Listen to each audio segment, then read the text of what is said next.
Culture Matin, c'est tout de suite avec Christophe Combarieux.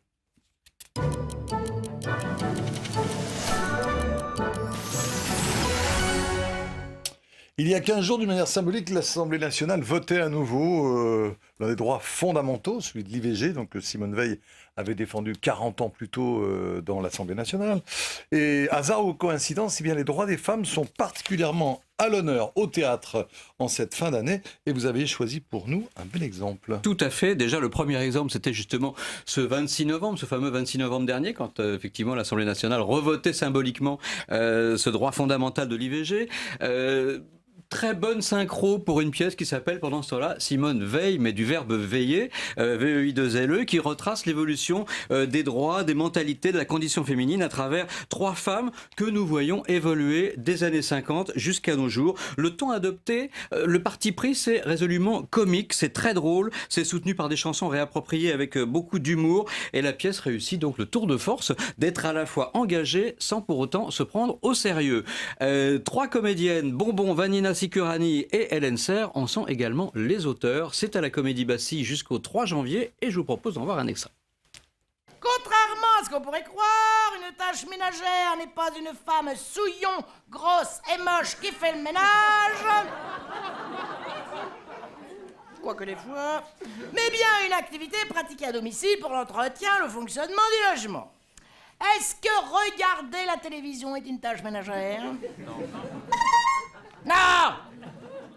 Ça fait envie. Une sacrée Simone Veil quand même, Ouais. hein, en l'occurrence. Et pendant ce temps-là, à la Manufacture des Abbesses se joue Mary Prince, adapté justement de son autobiographie, l'histoire de Mary Prince. C'est un texte qui présente un intérêt historique, politique extrêmement important, puisque c'est une des toutes premières voix d'esclaves féminines, qui plus est, à se faire entendre et qui a fortement participé à l'abolition de l'esclavage en 1831 dans les colonies britanniques. Il faut quand même savoir qu'en France, il a quand même fallu attendre pour abolir l'esclavage dans les colonies françaises 1948, quand même plus de 100 ans plus tard. Voilà, c'est Souria Adel, une jeune comédienne qui interprète ce rôle. Elle nous livre un témoignage brut, authentique justement sur la condition d'esclave et le travail domestique. C'est à la Manufacture, je vais y arriver, des Abbesses, tout à fait, jusqu'au 20 décembre. Il faut donc se dépêcher, il reste une semaine. C'est juste à côté du marché des Abbesses. Absolument.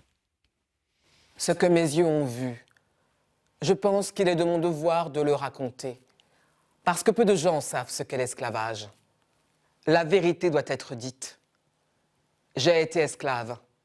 J'ai ressenti ce que ressent une esclave. Et je sais ce qu'une esclave sait. Alors le titre de la pièce dont vous allez nous parler maintenant est merveilleux, je trouve. À mon âge, je me cache encore pour fumer. Tout à fait, c'est un témoignage vraiment poignant. Ça se passe en Algérie, la pièce se passe dans un hammam où 9 femmes vont aller et venir, se parler, se confier, en gros respirer. Le lieu du hammam apparaît très vite comme un refuge, un espace de liberté pour ces personnes qui subissent les violences faites aux femmes, évidemment, qu'elles soient physiques, sociales et même politiques. Et pourtant, fait absolument incroyable, la pièce est drôle, légère, elle dévoile avec subtilité les vérités plus graves et les silences refoulés. Cette pièce est signée Rayana, non pas Rihanna la chanteuse, mais Rayana. C'est à la Maison des Métallos, c'est tous les soirs jusqu'au 21 décembre. Extrait. Je voulais mourir le jour où ils m'ont fait arrêter l'école. Je les ai suppliés. Le jour où tu sortiras d'ici, ce sera pour aller chez ton mari et de chez ton mari à la tombe. Mais non, ils sont pas contents parce que ce sera d'aller direct à la tombe. Moi, je voulais être médecin. Très joli. Oui, dans votre enthousiasme, vous nous avez parlé de l'abolition de l'esclavage. C'était un 27 avril et c'était en 1848 et non pas 1948, évidemment. Merci Christophe de nous avoir rendu visite. On vous retrouve la semaine prochaine, mercredi cette fois.